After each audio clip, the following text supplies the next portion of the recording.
Addanki Narketpally highway cube సంస్థ project manager Prasad గారికి నమస్కారాలు. దాచిపల్లి నగర పంచాయతీ పరిధిలోని ఆర్ఎండ్బి బంగ్లా సెంటర్ పరిధిలో రాజధాని షూ మార్ట్ దగ్గర నుండి పాత బస్టాండ్ వరకు హైవే మీద కరెంటు స్తంభాలు లేక చీకటిగా ఉంటున్న విషయాన్ని గత సంవత్సరం తమ దృష్టికి తీసుకురావడం జరిగింది. తమను స్పందించి దాచిపల్లి పాత బస్టాండ్ సెంటర్కి మాత్రమే కరెంటు పోల్స్ వేసి లైట్లు వేశారు. మరి రాజధాని షూ మార్ట్ దగ్గర నుంచి నాగలేరు బ్రిడ్జి వైపు అంధకారంగా ఉంటుంది, యాక్సిడెంట్లు కూడా జరుగుతున్నాయి. దయచేసి ఈ విషయాన్ని మీరు పరిగణలోకి తీసుకొని త్వరగా ఆ హైవే లైట్లు కనుక వేపించగలిగితే ప్రమాదాలు నివారించగలుగుతాము.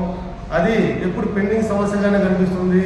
అక్కడికి వచ్చేసరికి చిమ్మ చీకటిగా ఉంటూ వాహనదారులు ఇబ్బంది పడుతూ ఉన్నారు. అదేవిధంగా పాదచారులు కూడా చాలా భయంగా వెళ్ళాల్సిన పరిస్థితి వస్తుంది. కాబట్టి దయచేసి సాధ్యమైన త్వరగా మీరు ఆ కరెంటు పోల్స్ వేపించి ప్రజల ఇబ్బందిని తొలగించాల్సిందిగా కోరుకుంటున్నాం.